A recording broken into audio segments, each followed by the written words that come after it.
Ferrari just murdered the and what they built to replace it will absolutely blow your mind. Welcome back to Caar Gaala. Today we are staring down the barrel of the Ferrari. This is not just a successor to the LaFerrari, it is a complete tear-down of the Maranello rule book. When you step in the legendary shoes of the 288 GTO, the Enzo, and the LaFerrari, you can't just be good. You have to redefine what a hypercar is, and Ferrari has done exactly that with a radical new vision that has split the automotive world right down the middle.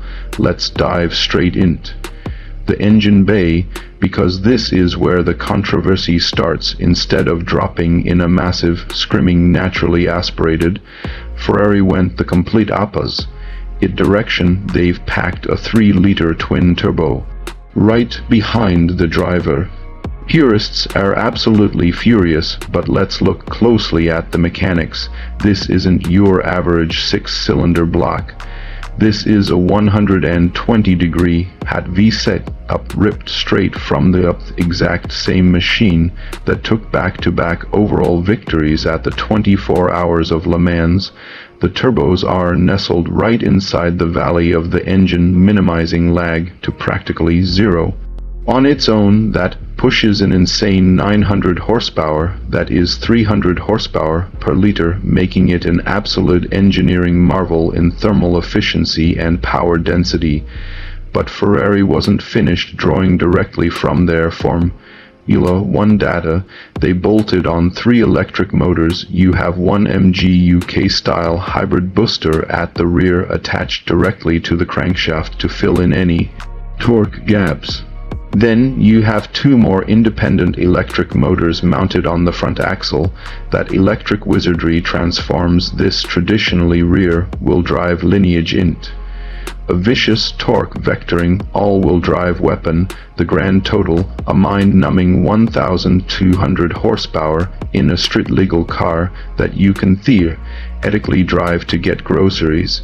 The performance figures are straight out of a qualifying session. 0 to 62 miles per hour vanish is in a blistering 2.15 seconds. It crush is the 124 mile per hour mark in exactly 5.75 seconds. Keep your foot pinned to the firewall, and this aerodynamic missile won't stop pulling until it hits a top speed of 217 miles per hour.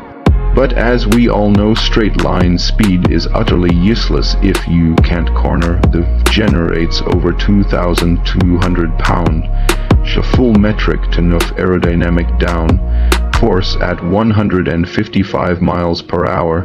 That is immense pressure, literally crushing the car into the pavement. Every single vent, scoop, and curve serves a high-speed aerodynamic purpose.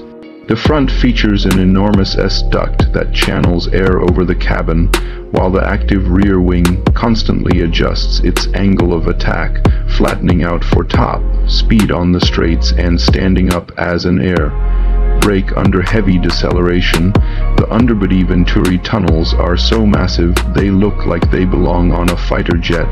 To manage all that grip, Ferrari engineered a cutting-edge 48-volt active suspension system. Utilizing advanced inboard spool valve dampers, this setup actively pushes back against the road, keeping the car perfectly flat through high G corners. The chassis itself is built around a brand new asymmetric carbon fiber tub, which is 50% stiffer than the LaFerrari. They even utilized printed titanium suspension components to shave off every possible gram, meaning this car actually weighs less than its predecessor despite carrying heavy hybrid batteries. Pop those aggressive butterfly doors and the cabin reveals a massive shift in philosophy. Ferrari calls it a seating layout. They completely ditched the traditional grand touring vibe for a selfish, single-minded cockpit. The passenger seat is pushed slightly back and blended in the carbon fiber, making the driver the absolute center of the universe. You sit incredibly low, surrounded by a minimalist interior that feels much closer to a Le Mans prototype than a luxury cruiser.